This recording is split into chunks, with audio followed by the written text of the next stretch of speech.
सकाळ time समस्तको tasty healthy जलखिया दरकार आउ समस्तकर किसी ना किसी डिमांड थाए नुआ नुआ जलखिया खाइबापा। आज चलते सेमती गोटे हेल्दी टेस्टी जलखिया बनइबा। मात्र गोटे चामच तेल रे आउ 10 मिनट बनिकी रेडी हो आउ यही जलखिया समस्त को पसंद आसीबो। जेतिकी हेल्दी थबो आउ सेतिकी टेस्टी थबो। छोट बड़ समस्तकर पसंद आसीबो। आउ बनिया प्रोसेस एते सहज जे वीडियो को आपण संपूर्ण देखंतु कि आपण माने भी परफेक्ट यही जलखिया को बनई पारिबे। चूड़ा काकुड़ी की नहीं आज आम टेस्टी हेल्दी जलखिया बनइबा। नमस्कार मो मिता मो लक्ष्मी हांडीशाला चैनल को आपण मानक बहुत बहुत स्वागत। तो आशा करूँ आज जलखिया रेसिपी आप समस्त को पसंद आसीबो। आउ जदि पसंद आसीबो वीडियो लाइक करंतु कमेंट करंतु चैनल जदि नुआ थे सब्सक्राइब करिया जमार भूलंतु नहीं। चलते देखना आज जलखिया रेसिपी। तो हेल्दी आउ ये टेस्टी जलखिया बनाई तो प्रथम गोटे जगह नहीं जावा तापर गोटे छणा रखिकी कंचा चूड़ा ये नहीं जा मोटा कि सरुदाना चूड़ा भी नहीं पार जो प्रकार चूड़ा अच्छे आप नहीं पारती। चूड़ा को एमती पानी दे देकी 3-4 थर कर भल भाव हल्का हाथ में धोई नवा। तो चूड़ा को देखो बढ़िया भाव में मुझे धोई आनी एवं आम ये चूड़ा को गोटे जगह को काढ़ी नवा। तो सबू जाक ये जगह को काढ़ी सारापर अल्प टिके पानी छींचीदेवा ताऊपर एमती भी चूड़ा उदा अच्छी बतुरी जीव। तो टिके ना पानी छींची देकी ताको साइड टिके रखी नवा। तो आज जलखिया मेन जिनस हूँ काकुड़ी। तो काकुड़ी की देखो 2टा काकुड़ी ये मुझे तो गोटे गिना चूड़ा पाई 2टा काकुड़ी नहीं। तो हाफ गिना चूड़ा पाई आप गोटे काकुड़ी नहीं पारती। तो प्रथम आम काकुड़ीर ऊपर अंश 2टा पछपट ऊपर अंश 2टा छड़े नवा भल भाव धोई नेबे।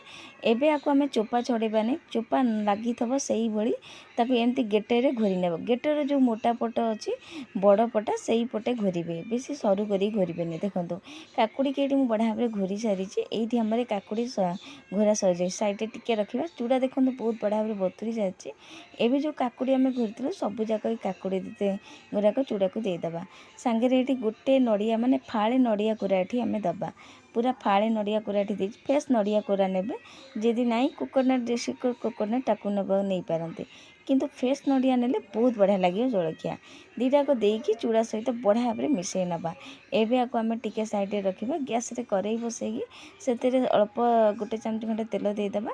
तेल तातीगला हाफ चमचे सोरिष जीरा देदेबा टिके भुसुंग पत्र देदेबा। तो मुझे सुखा भुसुंग नहीं आप फ्रेश थब ताकू नहीं पारती। तापर ये बादाम देदेबा।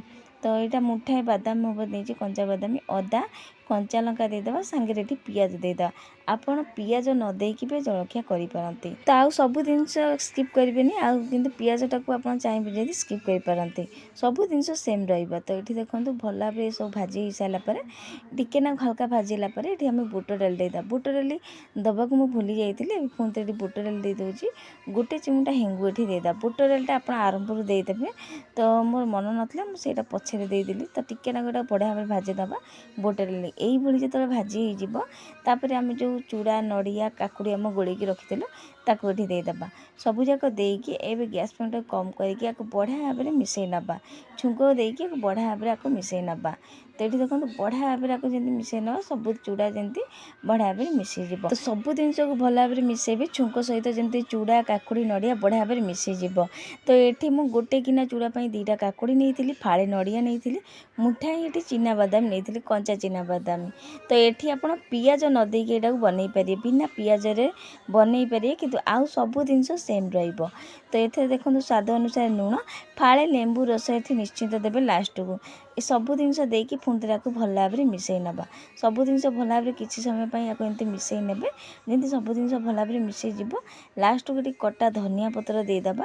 धनिया पत्र देकी आउ टे भल भाव में मिसई नवा।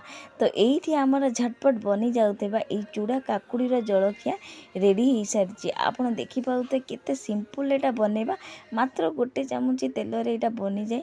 जेतिक हेल्दी अच्छी सेतिक टेस्टी अच्छी। आप गोटे थर न बनइले विश्वास करेंगे जलखिया एत बढ़िया लगे खाइबापी। तो सकाळ टाइम जदि किसी फटाफट जलखिया बनइबा चाहती चूड़ा नड़िया काकुड़ी की नहीं थोड़े बनईकी देखिए हेल्दी जी टेस्टी भी आउ छोट छुआ टिफिन बक्स भी दे पारे। यहाँ को ये जलखिया को आप मन पसंद कौन चटणी सहित कि संध्या टाइम जदि यहाँ बनाऊँ चा सहित कॉफी सहित तो बहुत बढ़िया लगे यहाँ खाइबापी। तो आप भावुवे काकुड़ी पड़ी चूड़ा पूरा चकुटे जमानु पूरा गोटा गोटा अच्छी जलखियाटा आप देखिए जापारे किंतु गोटे कथा ध्यान रखिए रखिए जितेबाला आप काकुड़ी चूड़ार जलखिया बनाऊँच चूड़ा को धोई सारापर अधिका पानी में बतुरबेनि कहीं आम काकुड़ी पकईबा तो अधिका पानी देवे नहीं। तो ये देखो सबू जाक जलखिया गोटे प्लेट को काढ़ी आई सारापर कटा धनिया पतर लेंबू देके सजई नवा रेडी हो सारी चूड़ा काकुड़ी नड़िया को लेकिन टेस्टी हेल्दी जलखिया जोटा मात्र 10 मिनट रे बनी जाए और बहुत बढ़िया लगे खाइबापा। तो गोटे थर निश्चिंत बनईकी देखु फटाफट बनी जाऊा मात्र 10 मिनट रे टेस्टी हेल्दी चूड़ा काकुड़ी जलखिया बनातु निजे खातु घर लोक समूह खाइबा दिंतु। केमती लगिला आपण मानकर अनुभव निश्चिंत शेयर करेंगे। मु पुणी आ गोटे नुआ रेसिपी नहीं आसबि। आज रोचे जय जगन्नाथ।